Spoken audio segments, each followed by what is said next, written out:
What's up, guys? First, thank you for clicking through. I'm not going to waste any time here. I'm just going to get right into it. So I'm going to jump over my PC and I'm going to show you, share my screen with you so you can see what I'm seeing. So first things first, it's no secret, right? It's no secret that Canada has 1.3 million millionaires. And that number is expected to hit about 2 million millionaires by 2023. So, if that fact doesn't shock you, then in my experience, you're probably already one of those millionaires. And if it does shock you, then, given you're watching this video about property investing, you're probably looking to become one of those millionaires. It's also no secret that most of those millionaires got so through owning real estate, right? So most of these people aren't stockbrokers. They're not, for the most part, they're not huge, super ultra high income earners. Most of them earned it through acquiring both primary real estate, meaning the house that they live in, and investment real estate, obviously secondary rental properties, that kind of thing. Stocks account for about $30,000 of the average Canadian household's net worth, whereas investment and primary real estate adds up well over $500,000. Famous words from Andrew Carnegie, 90% of all millionaires become so through owning real estate. So again, just on the stocks note, this is why, and I mean, you guys know this stuff, so I'm gonna breeze through this really quickly. But obviously, this is why we invest in properties, because we're leveraged 5-to-1. We put down 20%, but we control the 100% of the asset. So if you put down $100,000 on a $500,000 condo and the market goes up 10%, well, you just made $100K on $100,000.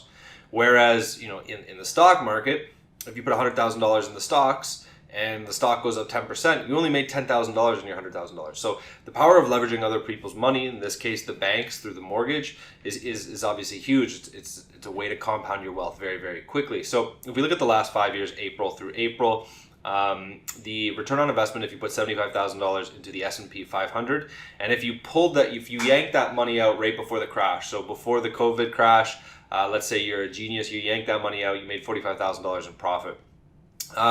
If you put that same $75,000 down on a one-bedroom condo back in 2015, you would have seen about $276,000 in profit. Today, the value of that condo, is approaching doubling.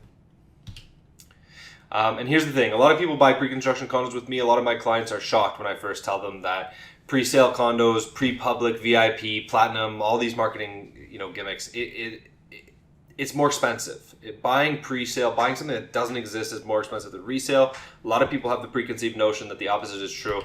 The reality is it's always been this way. New units have always been more expensive than resale units, or, another way of saying that is used units.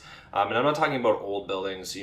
When you compare a building that's maybe 1 year old to a pre-public pre-sale, you'll usually see it's about $50,000 to $70,000 more expensive to buy the unit that doesn't exist yet.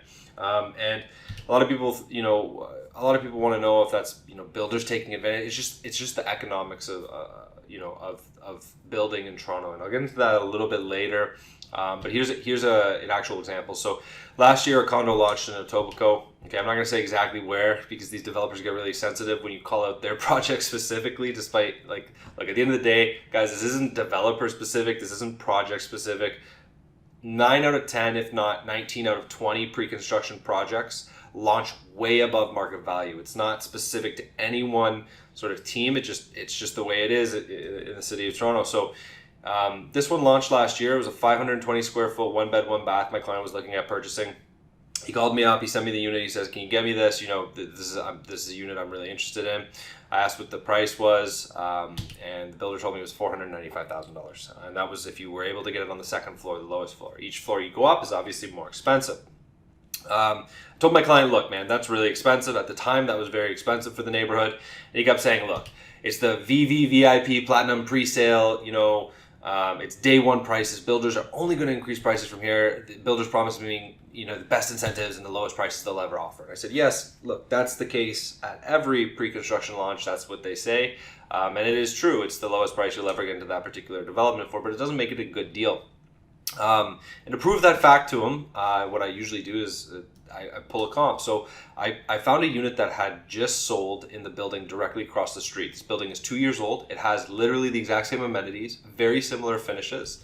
And this unit had literally just sold 2 weeks before we were talking about investing. And so this week, the unit that sold was 530 square foot, so 10 square foot larger, but roughly the same floor plan, roughly the same layout. It sold for $430,000, which is a price difference of 65 grand, which is about a 15% markup. That's at the high end of normal. We normally see between 10 and 15% markup. One bedrooms tend to have the highest markup over resale.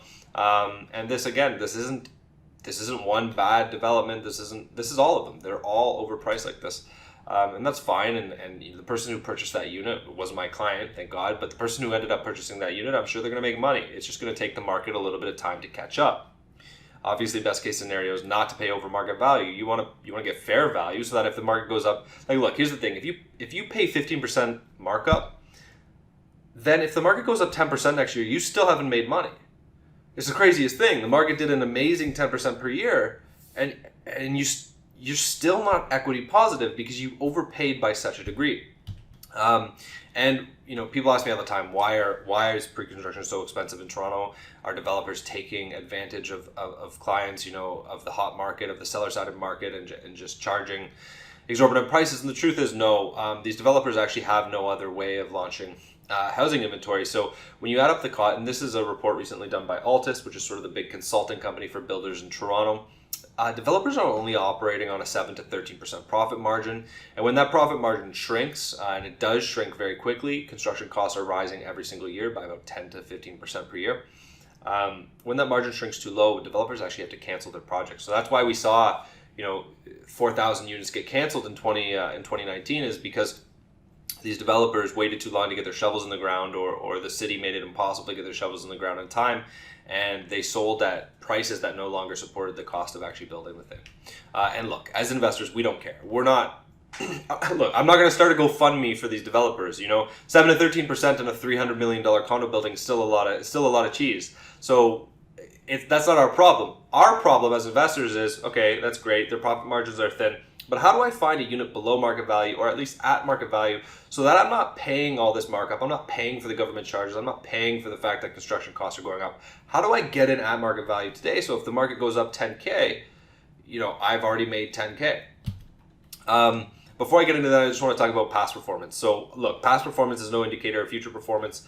In fact, I would say the past performance of the Toronto market, especially when you look back prior to 5 years ago, isn't very indicative of where we're heading. Right now, we have a huge supply crisis. We don't have enough condos. We're not building enough condos, and we keep increasing immigration year over year in Canada, and most of those immigrants come into the GTA. So we're going to continue to see pretty rapid appreciation if the supply and demand economics remain unchanged, which currently it looks like they're going to. But nonetheless, when clients ask me, if I buy this condo today, what's it going to be worth in 3 years? I always say the same thing: don't have a crystal ball, can't predict anything, don't guarantee anything. But a pretty safe bet is to take the last 20 years, which is very conservative because it rolls in the 2000s and it rolls in 2008 crash. Take the last 20 years and average out the gains. So 20 years ago, we were averaging $179,000, 180 grand for a condo in Toronto. And today we're averaging $674,000, and that's as of May of 2020. Those are May's numbers, which represents a 275% increase over 20 years, which roughly holds up with the saying that real estate values double every 8 to 10 years.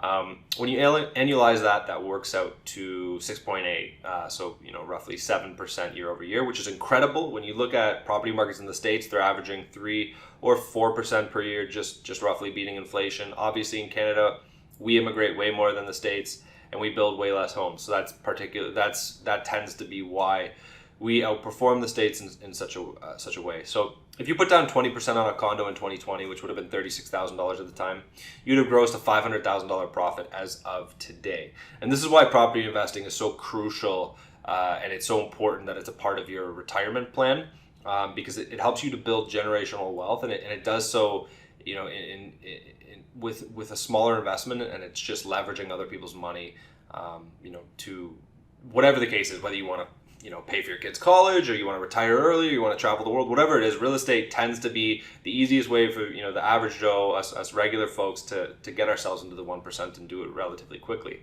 And the thing with real estate is always buy and hold. 20 years is a great hold time, but make sure you're buying for at least a 5 to 10 year hold. And there's no time in history in Toronto where buying and selling 5 years apart ever netted a loss. And what we're looking for is we're looking for pre-construction projects that are in what I call the golden pocket. So if you look at the blue line here, the blue line is the resale market value. This is a real example, by the way. This is a condo that launched in the Junction. So the blue line is a resale building. These are one bedrooms that sold at a resale property, and this is the price of a pre-construction product. So here was the platinum launch. Okay, they went to VIP sales and it went up a little bit, and then a week later they went to public sales and it went up a little bit. But the market kept ticking upwards, and we got to a point where the price of the pre-construction units was actually cheaper than what the resale market was commanding. And when we're in here, this is what I like to call the golden pocket, because it means you're buying below current market value. So if one bedrooms are selling on the resale market for $600K and you can go scoop up a similar one bedroom for $550, well then you're instant positive equity of $50,000 on your unit. It's a no-brainer investment. You're not speculating on the property market to go up. You're literally just looking at what you're getting your unit for versus what the market is commanding for similar units, and sometimes there's a price difference, and you can actually save money by buying pre-construction projects. And like I said, there's very few condos that ever reach this golden pocket, okay? Some sell out here, some the price increases vastly outpace the market increases. It's anywhere between 3 to 5, condo buildings on any given month that are actually in this golden pocket. And then sometimes some units will be below market while others aren't. So you really have to have an eye, and you got to understand how to analyze these things. Okay, another example. Condo launched in the Junction. My client wanted a particular unit there. It was a 2-bedroom, 650 square feet. It was $615,000. I found him a similar unit just around the corner, but with closer access to transit. It was $690,000 or 690 square foot, 2-bedroom unit. It was priced at $545,000. So the difference was $70,000. Now, why is that important as an investor? Well, it's important because, look, if you buy at the VIP launch at $615,000, and these are, again, real comps. You can email me if you want to see the precise examples, but I can't post them here because, like I said, builders get sensitive. So the current market value for that unit was $570,000. So he was paying $45K over market, which actually isn't that bad. That's below 10% over market value. That's not a bad investment as far as pre-construction is concerned. Most people do far worse than that when they're buying pre-construction. My client scooped up a similar unit, a little bit larger, for $545,000. That should say 690 square feet. But we're going to pretend like they're, just to make it simple, we're going to pretend like these units are exactly the same. 650 square feet, 2-bedroom, directly around the corner from each other. What does it look like if you invest in either? So current market value on that unit is the same because it's the same unit. So my client got in $25,000 cheaper than what the unit is worth today. So he walked into a $25,000 equity gain. It's like buying something for essentially a discount. And to get a discount in the property market is relatively unheard of, especially in a seller-sided market in Toronto. This is why it's so important. So by year 3, and look, here, this is a good point that I want to make. If your only option is to invest above market by 10% or not invest in the property market at all, I would say that all day long, I'm telling you to go ahead and pay over market value and still invest in the property market, because it's certainly better than leaving your money in the bank account. And at a really conservative 6% appreciation year over year, by year 2 or year 3, you have made money. So year 1, yes, you're in a negative equity situation, and God forbid if you have to sell that unit, you're going to lose money. But again, if you buy real estate and you plan to hold it for 5 to 10 years, you're going to do okay. But obviously the best case scenario is to buy under market value, because we're looking to grow our wealth here. We're not looking to grow the developer's wealth. So by year 3, buying at the VIP launch has resulted in a $63,000 equity gain.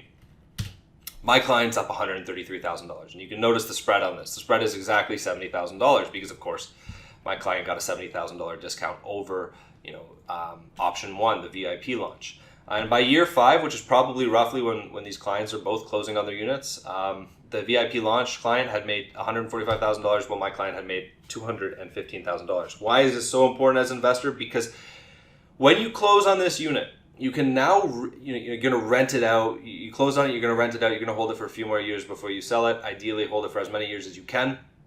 As soon as you close on this property, you can refinance it. You can go to the bank and access all of this equity, or a portion of this equity rather, and take that money and reinvest in other properties or other investments. Obviously, if you have $250,000 in equity versus $145,000, it's a much different picture in how quickly you can compound and grow your wealth. That $70,000 spread will always exist, and over time it'll be less and less important, because 10 years down the line, maybe client A has made $500K and my client's made $570,000, and at that point, what's 70K? But when you're closing on the property and you have this equity and you want to refinance it and leverage it to get another property, it's just much easier to do so. So this is really, in essence, why it's so important to find these under market value opportunities, and why it's so much smarter to invest in them than paying the marketing fee for the builder who just launched, because that's what it is. They fill they might have 200 units to sell at $615K, and they're going to fill the room with 1,000 of them, so that everybody feels the pressure and feels the need to sign. But oftentimes, there's a project you've never heard of because it launched a year or two ago and it's just down the street, and it might have exactly what you're looking for. More often than not, it's probably sold out. It might not have what you're looking for, or the prices might be too high there as well. But every once in a while, there are these amazing golden pocket investment opportunities. And that's what our investors, that's what we look for. We're looking to grow our investors' wealth, and this is the perfect type of product for that. Firstly, thank you for sitting through the entire training. I hope it helped in some way. I hope you're a little bit closer to making that first or second or third pre-construction investment, whatever the case may be. You're now going to receive an email from us with 2 condos that are currently priced under market value. We used to have a video to go through that, but the problem is that these things sometimes sell so quickly in Toronto that we're constantly having to jump on and update the video, and it's just, to be honest, it was really difficult to stay on top of. So we're going to send you that email right now. If you don't get it, just reach out to me, jordan@precondo.ca. If you're looking at making a pre-construction investment or a real estate investment in general, I highly recommend you book a strategy call with me or someone from my team, so we can go over the plan and strategy to get you into the property market at or below market value. What we focus at here at Precondo is, yes, we're realtors and we're brokers, and we sell all the pre-construction condos in Toronto as well as resale units. But more than anything, we focus on helping people to plan and to grow their net worth and grow their investment portfolio. And sometimes that's through pre-construction, sometimes it's through other means, but we do everything. So we do property management, meaning when you close on your unit, we'll rent it out for you, we'll manage the property. We do everything from helping get financing to helping get refinancing, and of course we coach through the entire process. So if you're looking at making an investment, whether it's your first or your 10th, and you just I get it, you're a busy person, it's really difficult to sometimes go out there and analyze these condos on your own, then I highly recommend you book that strategy call with us, because sometimes it can be very difficult to do these things on your own.